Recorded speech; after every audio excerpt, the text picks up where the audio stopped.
구독자분들에게 투명한 코인 정보를 전달드리고 있는 코인 100%입니다. 구독과 좋아요 부탁드리면서 리플 소식 전달드리도록 하겠습니다. 전 세계 최고의 대학 하버드에서 보고서를 만들었는데요. 보고서에 의하면 리플 및 스텔라 루멘이 미래 결제 시스템의 중추 역할을 할 것이다. 하버드 보고서에서는 CBDC의 빠른 결제를 촉진할 수 있는 방법을 설명하면서 리플의 XRP 및 스텔라 루멘이 여러 국가 선택의 대상이 되었다. 하버드에서까지 이런 보고서 논문을 작성한 걸로 봤을 때 아무 근거가 없는 내용은 아니겠죠. 리플을 보유하고 계신 홀더분들이나 장기 투자하고 계신 분들은 단기적인 시세에 포인트를 맞추지 않아도 된다라는 말씀 드리고 싶고요. 결국에 소송이 승소하면 가장 좋겠지만 소송이 어떻게 되든 간에 리플의 본질은 없어지지 않고 디지털 통화의 전 세계 브릿지 역할을 할 수 있는 것이 리플의 가장 핵심적인 목표이기 때문에 목표를 향해서는 지금 매우 잘 가고 있다. 리플은 전 세계에 유럽, 아시아, 아프리카, 남미, 중동 할 거 없이 전 세계로 확장성을 가져가고 있고 유일하게 리플을 증권이다 라고 하는 나라는 자국 기업인 미국밖에 없습니다. 굉장히 재미있는 상황이죠. 리플이 전 세계적으로 확장성을 가져가고 영향력을 행사하고 있기 때문에 SEC국과 정부기관과 리플이 소송 중이지만 SEC 편을 들어주기는 쉽지 않을 것이다. 왜냐하면 중국이 CBDC 패권을 가져가려고 브릭스 국가들과 함께 선점을 노리고 있고 이런 상황에서 미국도 결국 CBDC 패권을 뺏기지 않기 위해 최선을 다할 것인데 전 세계 브릿지 역할을 할 수 있는 리플을 패소시켜서 미국의 손해가 될 수 있는 그런 행위를 할까요? 이런 부분에 대해서 저희는 깊게 생각해 볼 필요가 있습니다. 최근 저스틴 선은 본인 트위터에 중국 시장은 성장과 혁신을 위한 끝없는 기회를 제공하며 우리는 중국 시장을 계속해서 세계 경제의 원동력이 될 거다. 이런 언급을 하면서 최신 개발 및 동향의 최선선에 설 수 있다. 우리는 중국의 성공을 위한 장기적인 파트너가 되기 위해 최선을 다하고 있으며 중국에서 강력한 관계와 파트너십을 지속적으로 구축하기를 기대합니다. 이런 얘기를 왜 지금의 시점에서 트위터에서 했을까요?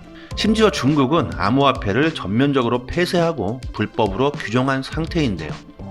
그런데 왜 저스틴 선은 이런 얘기를 했을까요?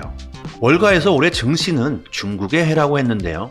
중국이 지금까지 코로나 때문에 전면 봉쇄를 했었는데 그 전면 봉쇄를 완전하게 해제하고 2023년부터 리오프닝을 실행하겠다라고 밝혔습니다. 그에 따라서 금값이 급등하고 달러화는 내려오면서 중국 경기 회복에 대한 기대감이 글로벌적으로 퍼지고 있습니다. 그런데 중국이 리오프닝을 함에 따라 경기 회복에 초점을 맞추면서 다시 암호화폐 시장으로 들어올 것이다. 특히 올해 어느 시점에 들어올 것이다 라는 것이 굉장히 확실하게 보이고 그 근거로서 저스틴 선이 작년부터 얘기했던 것이 중국의 암호화폐 정책이 바뀔 것이다. 낙관적이다. 이런 어떤 힌트를 줬었고 최근 들어서 중국과 더 긴밀하게 협력하고 중국의 혁신 개발을 위해서 최선을 다하겠다라는 의도는 과연 무엇일까요? 중국이 화려한 귀환을 준비하고 있다라는 것으로 생각되는데요. 그리고 왜 저스틴 선의 말이 중요한가면 저스틴 선은 중국 공산당원들과 굉장히 밀접한 관계가 있고 공산당원 핵심 임원들과도 밀접한 관계가 있습니다. 과거 저스틴 선은 중국 공산당 학교 연구 프로젝트에도 참여했던 이력들이 있고 중국의 고위 간부들과 굉장히 긴밀한 관계를 형성하고 있습니다. 그렇기 때문에 저스틴 선이 중국이 다시 암호화폐 시장에 돌아올 수 있다라고 하고 있습니다. 이런 암시를 최근 1월 9일 트위터에서 언급한 것이 아닌가 하는 추측을 할 수 있겠습니다. 그리고 언급한 것이 또 있는데요. 중국은 홍콩을 가상자산 실험기지로 사용하고 있다. 실제로 홍콩이 현재 어떤 모습을 보여주고 있는가 하면 홍콩 장관이 가상자산 기업 진출을 환영하겠다라고 합니다. 우리가 전 세계 크립토 시장의 글로벌 허브가 될 것이다. 홍콩은 중국이라는 나라의 관할이죠. 같은 나라로 봐도 무방한데 중국은 암호화폐 시장을 전면 규제하고 봉쇄하는데 왜 홍콩은 암호화폐 시장의 글로벌 허브가 되려고 할까요? 굉장히 상반된 모습이죠. 그리고 그 내막에는 어떤 의도가 숨어 있느냐? 홍콩 재무장관 풀찬에 따르면 지방정부와 규제당국은 2023년 암호화폐 및 핀테크 스타트업과 협력이 개방적이다. 홍콩 정부는 FTX 붕괴로 촉발된 지속적인 사업 위기에도 암호화폐 인프라 개발에 전념하고 있다. 중국이 홍콩을 일단 실험 기지로 쓰면서 여러 가지를 테스트하고 있다. 또 한 가지 아주 중요한 공시를 말씀드릴 텐데요. 전에 알림사항 먼저 전달드리도록 하겠습니다. 저희 코인100%는 무료로 운영되는 공개 정보방을 개설했습니다. 현재 트레이더 3명이 각종 트위터 해외 공시 사이트를 통해서 공시나 호재를 분석해서 전달드리고 있고, 구독자분들 서로 좋은 투자 정보 공유하시면서 하락장에서는 악재를 피해가고, 긴급으로 코인 펌핑 나온다고 하면 빠른 정보를 입수해서 매수하면서 수익을 극대화하고 있습니다. 혼자서 코인 매매하시기 어렵다고 하시는 분들, 수익 날 수 있는 포지션 공유 및 글로벌 시황, 코인 호재 뉴스, 정보 실시간으로 공유 드리고 있고, 100% 무료로 운영되니까 현명하게 대응하실 분들은 영상 상단에 제 개인 핸드폰 연락처로 문자로 숫자 1 보내주시면 빠르게 초대드리도록 하겠습니다.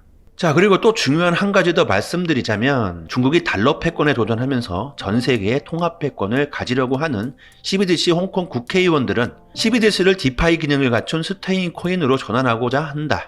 지금 국가 정부가 암호화폐 시장에서 실험하고 싶은 것들을 홍콩을 통해서 실험하고 있고, 진입의 시기를 엿보고 있다. 그리고 그 중심에는 암호화폐 시장과 중국이 그토록 원하는 전 세계 통합 패권 디지털 위안화, 그리고 CBDC 패권을 잡고 싶은 마음을 보여주고 있다. 또 최근 굉장히 의미 있는 기사가 있습니다. 중국의 인민은행이 지난해 12월부터 본원 통화량 집계에 디지털 위안화 유통량을 포함했다. 본원 통화량에 CBDC 디지털 통화를 포함했다는 것은 굉장히 의미가 있는 것이고, 이에 발맞춰 기사가 올라왔는데요. 러시아가 서방의 제재가 지속됨에 따라서 CBDC 결제 시스템 작업을 시작했다. 자, 그렇다면 구독자 여러분들, 떠오르는 게 있지 않을까요? 그것은 바로 브릭스 세력입니다. 지금 중국을 필두로 러시아까지 CBDC 개발에 박차를 가하고 있고, 추후에는 제가 봤을 때 브릭스 국가들을 연결하는 CBDC 통화를 구축하지 않을까. 그리고 CBDC를 연결해 주려면 당연히 여러 가지 요건들이 필요하죠. 확장성이 가장 중요하고, 보안과 빠른 속도, 저렴한 수수료가 필요한데, 이 모든 것을 부합할 수 있는 코인, 현재로서는 리플이 가장 유력하다라고 보고 있고요. 또 브릭스 생태계를 잘 알려면 앞으로 전반적으로 바뀔 ISO 2002 국경 간 결제 표준을 잘 이해하셔야 되는데요. 이 브릭스 국가들과 국경 간 결제 표준이 될 ISO 2002는 밀접한 관계가 있는데, 현재 지금 어떤 상황이냐면 ISO 2002의 기구들을 보시면 여러 기관들이 있지만 유일한 블록체인 기업은 현재 리플만 있습니다. CBDC 국가 간의 디지털 통화를 연결하려면 블록체인 기술이 반드시 필요하고, 그 블록체인 기술을 바탕으로 국경 간 결제 브릿지를 할 수 있는 ISO 2002에 정식 등록된 기관은 리플밖에 없다는 것이죠. 그렇기 때문에 결국에는 ISO 2002의 기구들은 리플넷을 미래에 쓸 수밖에 없다. SEC 소송, 이긴다, 진다, 이것도 상당히 중요하지만 구독자 여러분, 이런 큰 흐름에 대해서 생각해 볼 필요가 있겠습니다. 오늘도 영상 끝까지 시청해 주셔서 진심으로 감사드리고, 저희 코인100% 정보방 많이들 이용해 주시고요. 구독과 좋아요는 영상 제작에 큰 힘이 됩니다. 감사합니다.